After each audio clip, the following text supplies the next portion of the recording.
Hi, welcome to my Far Side Stories. These are a series of stories that I've written or I've co-written with other people. So anyway, my first one was based on an idea that my dad had. He used to live in France, and it's kind of based on partly a true story of his. And so I wrote this lovely story, and my pen name is John Ebrington because my surname is Keyte, and the village of Ebrington in the Cotswolds is where the Keyte family come from. So anyway, here's the short story that I'm going to read you. It's a serious one. It's not a comedy, but I hope you enjoy it. So there we are, Bernie's Far Side Stories series, a new avenue. Anyway, this one is called A French New Year Resolution by John Ebrington, which is me, of course, my code name, my nom de plume. There we are. So here we go. We avoid thinking about it, but we all have to face up to dying one day. She glanced at the mirror and sighed. Normally she felt young or middle-aged until she remembered what she looked like in the mirror. However, today she felt just as she looked, elderly. She was not going to let her get her down, just get on with life and make the best of the time she had left. She wrapped her scarf round her neck. It was going to be cold in the cemetery. Once she left the warmth of her son's new car, she quickly ran a comb through her hair. The doorbell sounded. No, it wasn't Jean-Marc's aggressive double ring, but a brief, timid ping. It was her grandson Pierre, with his big feet and hands and ears that stuck out. Although he seemed so shy and clumsy, you wouldn't know it looking at him, but Pierre was a rising star in a local rugby team. "Where's your father?" she asked. Pierre blinked and looked away and mumbled something about his papa having to work. She was immediately suspicious. The dear boy's hiding something, she thought. But it's no good getting cross with him. No doubt he's only following his mother's orders. Jean-Marc and daughter-in-law Suzanne were always trying to hide the truth from her when things went wrong. Sadly, their efforts, she thought, were usually turned out to be no more than a rather stupid waste of time.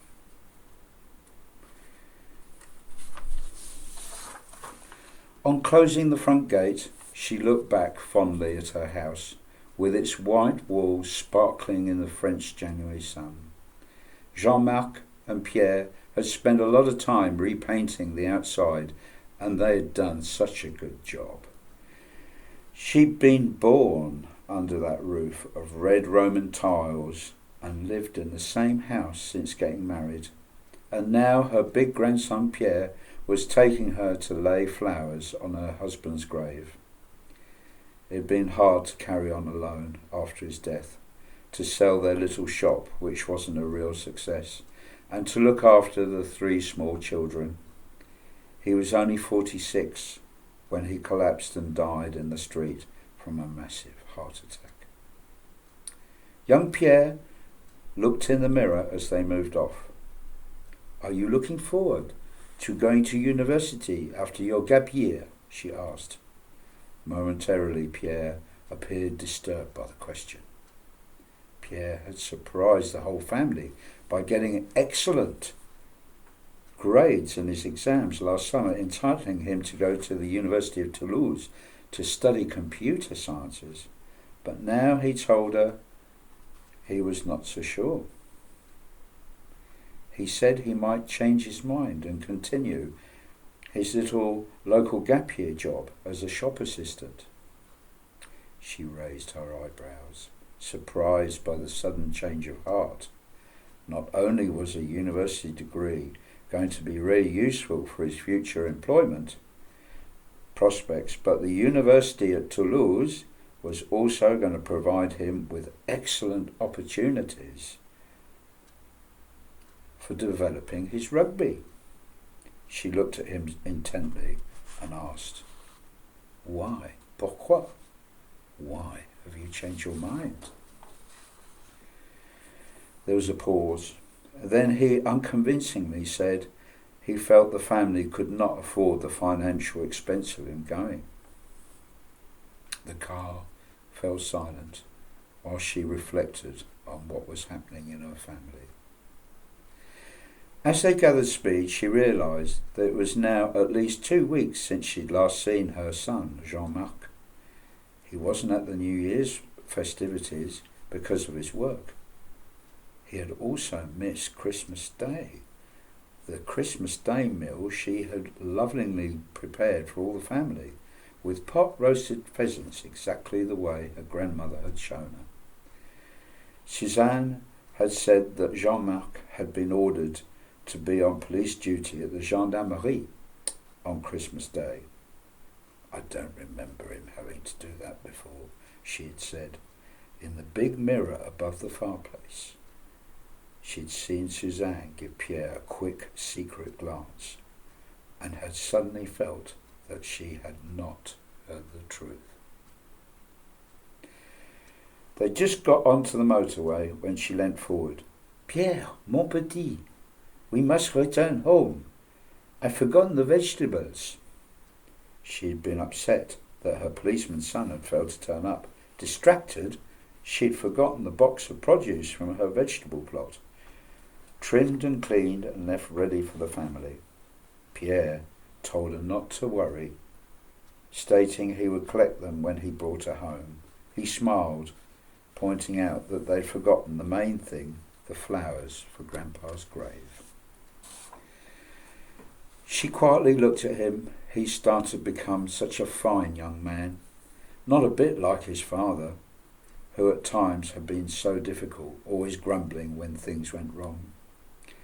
Between the flats she saw the tall, dark spires of the cypress trees in the cemetery.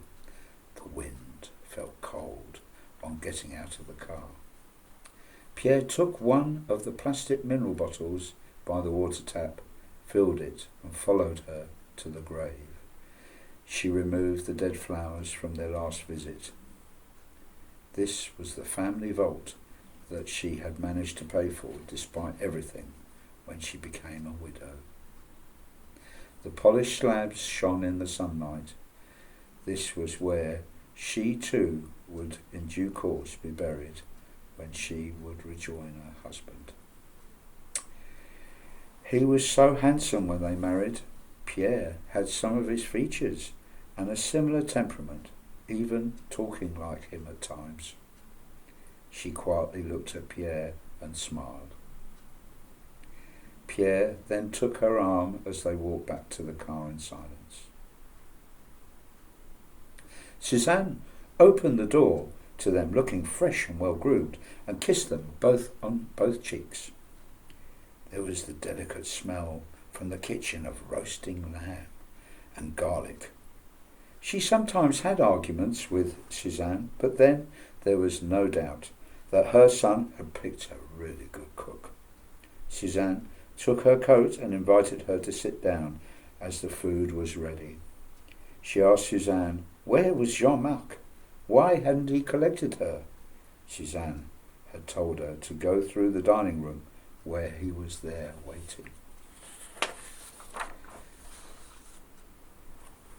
On going in, she observed him sitting in the dark corner near the glazed door to the balcony. With the bright sunlight on the net curtains, she could hardly see at first. Then, as she began to be able to see him properly, she realised that he was ill. He looked ashen grey and was silent. She turned and asked Suzanne, what has happened to him?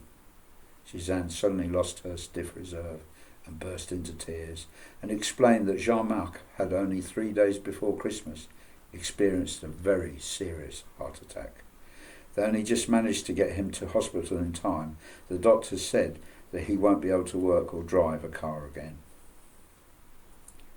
She said nothing as Suzanne spoke, but cried quietly. Jean-Marc was like his father, but this time they'd managed to save him. She knew they had been keeping something from her over Christmas. She asked, why hadn't they informed her of Jean-Marc's illness? After all, she was his mother. Suzanne's voice quivered while she said that they felt unable to tell her until things looked a bit more promising. But look, they had let him out of hospital early so she could see his mother today.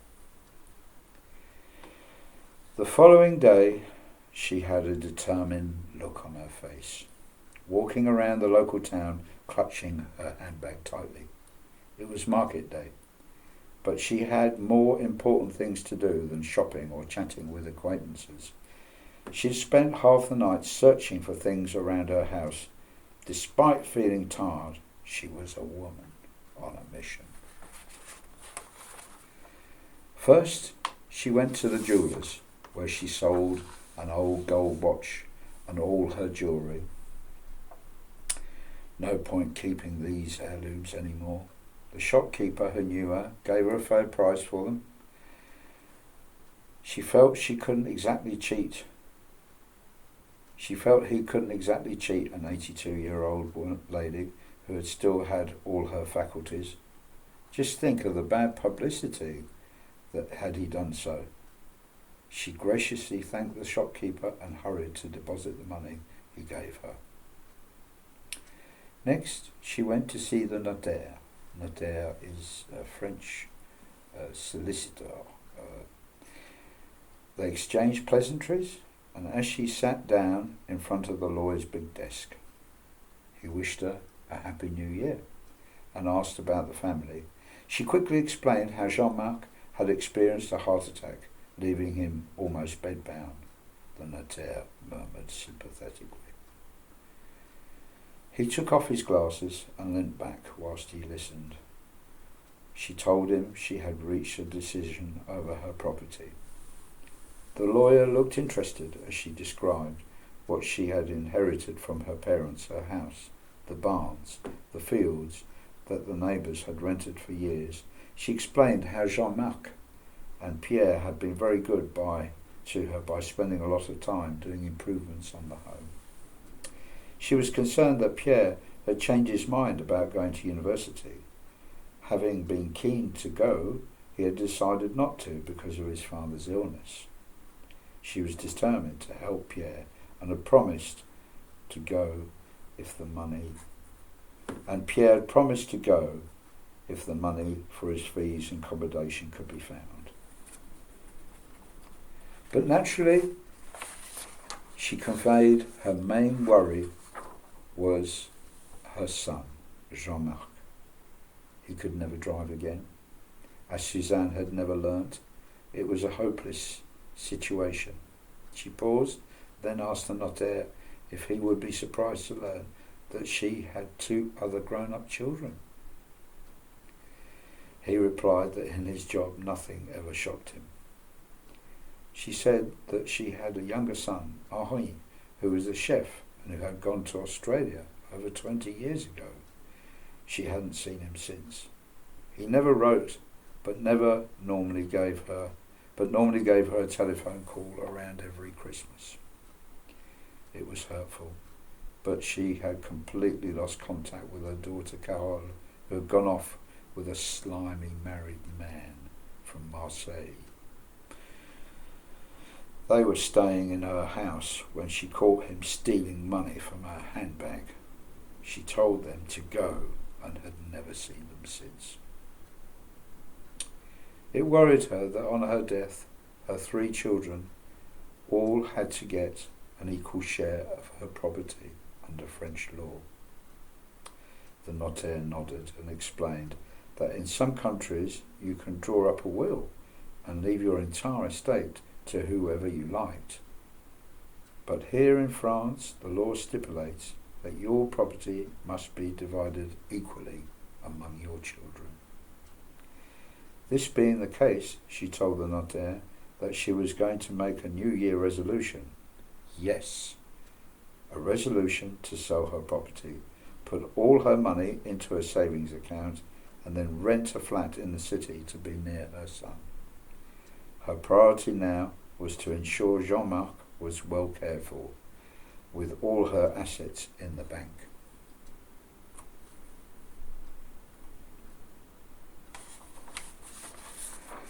The notaire confirmed she was right.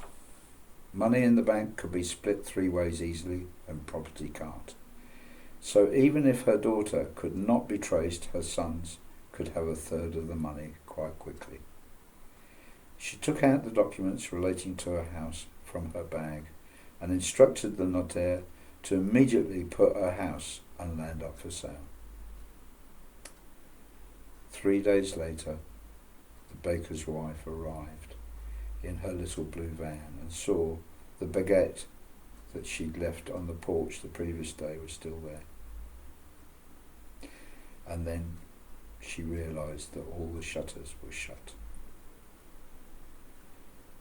They broke in and found her in the bedroom behind the carved swirls in polished warmer on the foot of her huge bed, a tiny and cold little stiff body in black stretched out on the covers, no longer able to keep her New Year resolution.